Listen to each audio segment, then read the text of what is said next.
All right, so I'm not gonna lie, guys. There are things that I do not do all the time or a lot, so I need to do a refresher every now and again. Now, before I get into the point where I need to make a refresher, these are in and torqued, and wow, what a bitch they were. Getting this top one to stop spinning no matter what I did was an absolute pain in the ass, but we got both sides. Now, before we put the hubs and the axles in, we have to do the inner axle seals, right? So, I've come in here, I've already taken all that stuff off. Now, if you are only messing with the front part, you don't need to do anything, right? You don't need to mess with anything to do with the pinion, which we are not doing the pinion seal. Someone will probably bitch that we're not doing it, but that's not what I'm doing here. So, I am doing the inner axle seal. So what we did, marked it. I cleaned everything off in here so I could mark it. And then you're gonna wanna count the turns with how many on each side that you do, and this adjuster is going to have to come out because we are doing both sides. So I'm going to get this thing dropped. I got to undo one side, get it to come out, and then I'll start messing with it from there. But they're not overly complicated to do, but if you don't get your adjustment right, you can kind of fuck stuff up. So that's what we're going to try to avoid here today and not fuck something up. But this axle seal was definitely pissing. I will say that. That thing was pissing. When this came out, there's the fluid. Didn't get as much of it as I should, but yeah. So pull this out, and I'll see you guys in about 10-15 minutes. So these things really aren't that all that hard to knock out. We got the other one. These are in the exact position what they came out in. 7 spins, 8 spins. So the other side, I was just able to knock it out. Why do it one-handed when I can do it two? Just take a fucking pry bar in there. There you go. Just like that. Looks like it was shoved up someone's. Both seals are now out. Let me show you guys over here. So now you're just gonna wanna clean it up. And we have an installer tool for these. I thought these were gonna be harder to get out than what they were, but we can pretty much throw them in the trash because we got a brand new set of, what are these, SRT? So let's get them thrown in. I'll be done with time lapses for this video because I don't know, a lot of camera storage, but pretty much 22 on one side, 7/8 on the other. If you guys weren't, I mean, I'm sure most people realize that 22 and 7/8 are the same thing, but all you do pretty much is you twist this bar into this other bar, and well, this is the tool I got. So you just run that until they bottom out, and then you can pull it out. And if you're only installing one, you'd put this tool in backwards and it'll sit on the other seal. But since we're installing both at the same time, this goes into the seal. Same thing with this one. Make sure that they are bottomed out, no damage. Same thing with the other side. Let's get a camera in here. Look at that. Nice new seal. Nice new seal. Make sure they're both the same distance. But yeah, so now that they're in there, I can clean all that gunk out, get all this stuff out of the bottom, make sure it doesn't land in that, and throw it back in. So we'll get the adjusters in. What you pretty much do, put the adjuster in, get one set where you want it, get the other one set where you want it, and then go one turn too tight. And then this will go right back in, and then bring it back out, and it'll kind of hold itself in there. It's kind of a pain in the ass. Having a second person helps, but it's not 100% necessary. But this is the last thing I got to do. Once this is thrown on, I can throw the front end, the whole thing back in, the axle, and then we can tackle the rear pumpkin, and then this thing is ready to drive to Shermansdale to go get the AC charged. So I went back and checked. I was 1 off on this one, and when I went to set this one, because I knew where this one had to be, I had that number dialed in, right? 8. And I went back and looked, and I was like, oh shit, I have one more thread exposed. So had to go in one more, and then everything fits snugly. I've already gone through, spun it, I've spun the drive shaft. Everything is perfect and where it needs to be. All of the markings. And what I do, which I didn't do it on video, but I'll take a zip tie, generally a small zip tie, and I'll put them between the 2 holes. That way there is no chance of me losing those holes. But if you lose count, which I just about did on this side, but if you go 1 too loose, this will fall out. If you go 1 too tight, none of this will work. Like you can't physically go too tight on, if you know which hole is which. So I was able to get that one dialed. So this is perfectly exactly where it needs to be. Now we can throw the new case cover on. We can throw the suspension stuff back on. I'm actually going to bolt the wheel bearings down before I put these on because it just makes it easier that both sides I can just hit it with the impact and then grab it with the torque wrench. These are 74 foot-pounds. These are 18 foot-pounds. Make sure you're torquing them. If you do not, I hate you. So let's throw these axles in, get this front cover on, and then we will fill it with fluid. So much easier when that is off. So I was able to hit it back there. I always put a zip tie around here because the guys that don't, that thing likes to chew through the rotor. So usually I put it down there, but I didn't get to it this time. And then this guy here, there's supposed to be a bracket up there that somebody took off at the end of the day. I'm actually going to move that zip tie. I put it in the wrong spot. So just grab one of these. Generally, I wasn't doing this with light. I'll go back up through, kind of down like that, and zip tie it to right here because most of these dust shields go missing and aren't put back on. So I'm going to do that quick. I cut the other one. So right there, that way that doesn't notch anything. And then I always put a lug nut on to hold the rotor here. So now I'm gonna see if this spins all freely, and we'll get the other side. Everything is up through, including here, and then this will go to the wheel liner. So then I just got to do the other steering yet, and that'll be done. Put the pumpkin back on, fill her up with fluid, brand new gasket, all the new bolts down here. That'll be on the other side. And I Scotch-Brighted the other one. I know I didn't show it, but here's the piece of Scotch-Brite. We're going to do this again. Make sure you always Scotch-Brite that because I refuse to do warranty work if I don't have to. So that's the main thing. I always try to avoid warranty work. So I try to take my time and do things like if you just throw this back in like this, sure, it could be fine, but or it could not be. So just a little bit of Scotch-Brite here on the surface. I'm going to do that quick. And we'll throw the other side in. Make sure the differential still spins. Make sure everything's good. And then, yeah, next thing. All right, so wheel, everything's back on, it spins. I didn't torque those yet, but on the other side, this is the type of screws that were used, and I can't justify that. So I keep a bunch of, yes, used ones of those in stock. So we've got the 3 here for the mud flap, 1 here, this one's broken, 1 in here, and then all 3 up top, and then this one back here. So take your time. I understand it sucks. Some people complain that this is a used bolt, but like I'd rather have that than this thing just flapping in the wind. Like this thing is still tight even with that bolt missing. He just needs another one of those. But I'm not going to put these screws back in. But yeah, like I was saying, everything spins freely. So now I'm going to put the axle in first. And before I lift the steering up, I'm going to torque down the bolts for the cover. But this has been Scotch-Brighted. There is one tiny little speckle right there.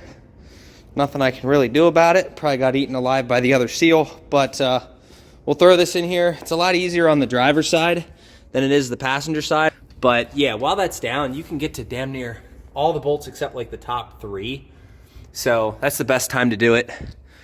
I'm sure someone in the comments will complain, but I try to give you guys free information. I don't charge for any of this stuff, but I'm not a how-to channel. I'm not here to say, this is how you do it, this is how you do it. I don't do how-to videos. I just kind of show random information here and there where it's like, if you're interested, great. If not, I mean, if this information saves somebody a lot of money down the road, then, I mean, I did my job today. All right, guys, sorry about the blur, but can't clean my camera off right now. Everything's in. I got all the back bolts in. I find that these bolts, they generally don't like to back out when you cross thread them. So every bolt on this thing pretty much. And then throw a torque wrench on it and then maybe throw an impact at it. Seriously, just kidding. We are going to torque these to 18 foot-pounds, but I wanted to show you guys that this thing actually spins. Come over here, look at that. So you can see it. So we do have some spinach and I can't do it right now because the brakes are on, but you guys get it. This thing spins. Everything's good. Damn, I made that shit worse. All right, guys. These bolts, they're not like your hog. You don't need to crank them. What you got to do is you torque these to 18 foot-pounds. I have my torque wrench here. I've already done it. I've already clicked them all. Don't be slamming these things into 30, 40 foot-pounds because then it makes the next guy's job a pain in the ass to get these out, and they always strip. So now I can fill this thing up since everything is fully sealed, and we are done here. I'm just going to throw this back on, get it tightened down, throw the wheel on, get new bolts for the liner, and then we can start targeting the rear drive shaft. We got her all back installed. Everything is done over here. We got all the fluid back in it. It did take all three, minus like a smidge in each of them. So I'm gonna put them all into one container, drain them all in. You'll probably get like maybe, I don't know, a little bit, enough. I went through and greased both of these two, and I'm gonna say it like I do in every video. These are not gaskets. These are just dust covers, boots, whatever you wanna call them, but they are not gaskets. You want to hit these things with grease until the old shit comes out. Look at all that bullshit that's coming out of there, all right? You come up here, this one started spitting out water, so keep that in mind, and then there's no grease fittings over there, but everything that is greasable under here is greased. So once this thing gets a good car wash, all that stuff will get knocked off.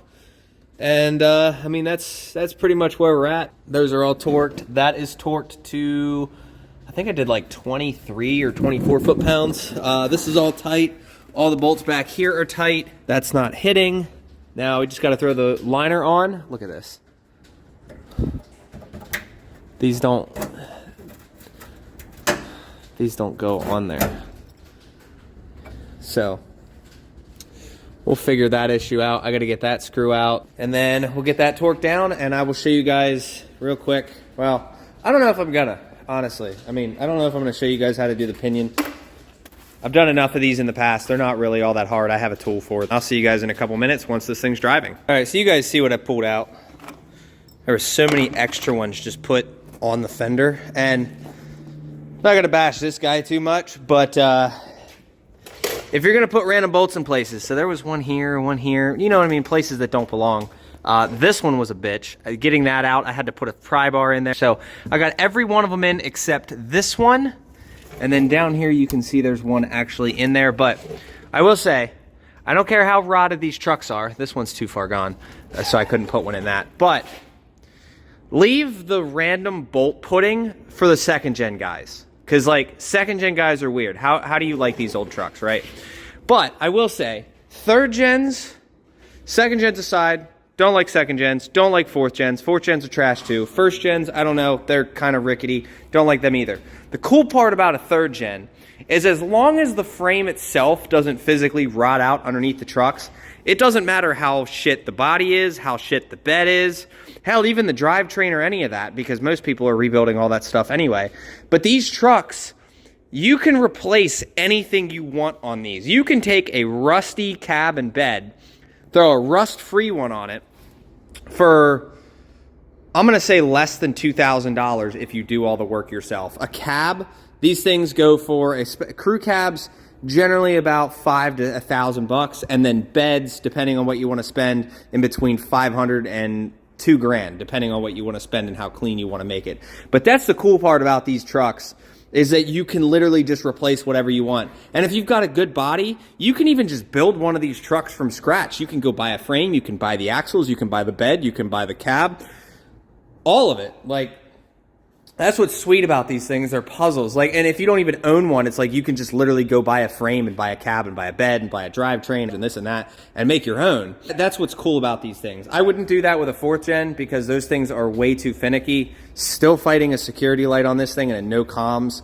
And second gens, I just don't like second gens. Sorry guys, I just don't. It seems like second gens, you have little room to work in the engine bay. Everything's tight. They always leak oil. They're too rickety. Now, if you throw a common rail in a second gen, you know what I mean? That might be a second gen I like. That being said, leave that stuff for the second gen guys. Leave that stuff for the 6.0 and the Ford guys. Actually, 6.0 guys don't do that either because I'm trying to buy one here soon.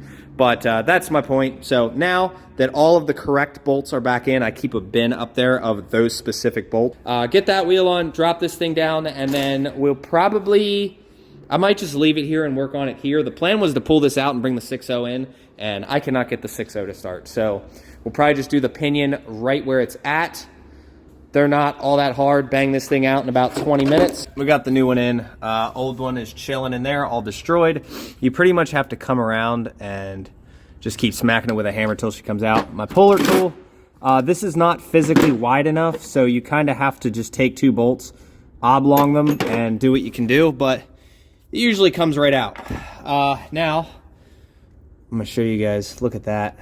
What you're gonna do is you're gonna come in here with some Scotch-Brite and brake cleaner and make that thing look brand new. And we'll throw her back on, torque her down, and we are good. I've done tons of these over the years. I've done them on my own trucks.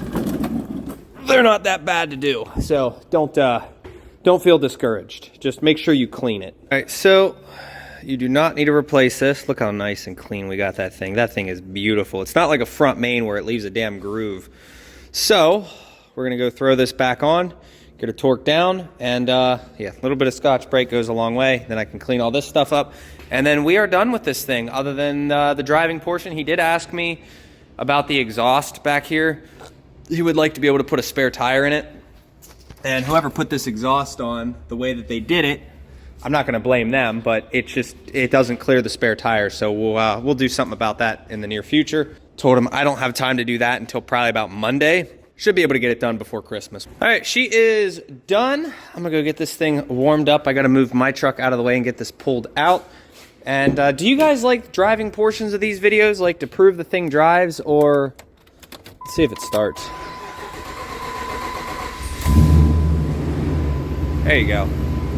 Don't worry, the door's open. And get mine out of the way, drive this thing up on the hill, and then I think tomorrow, by the way, the wheels are torqued. Tomorrow, I think we're gonna take this up to Shermansdale and drop it off because we got places to be on Saturday. All right, I'll get you a video of it driving up there. Now, the reason I do the things that I do, the way that I do them, all right? That way I don't forget.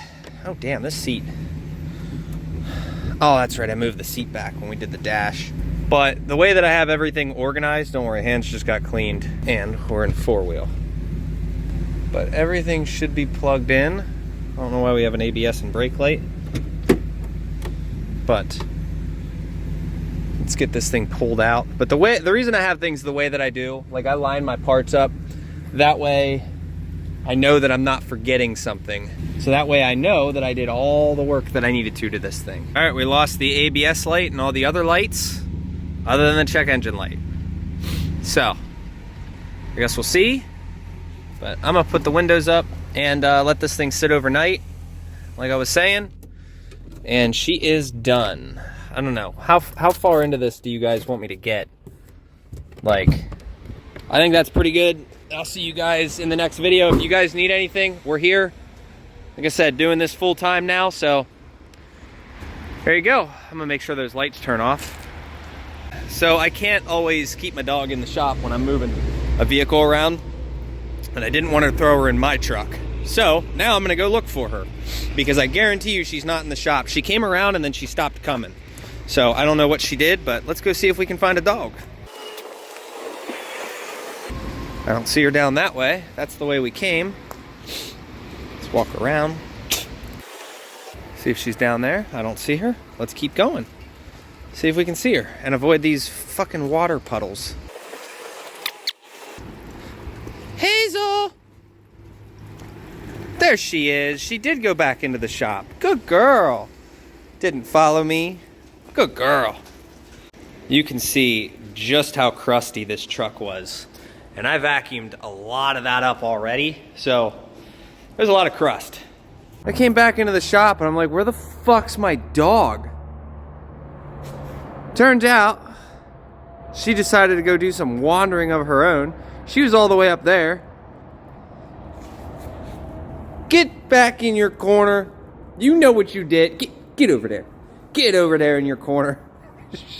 She knows exactly what she did. I pulled that 12 valve out, drove it up, put it in a spot, and I come back and she's just not in her designated hole. You know what you did. You know what you did. She'd give you that corgi side eye. What'd you do? What'd you do?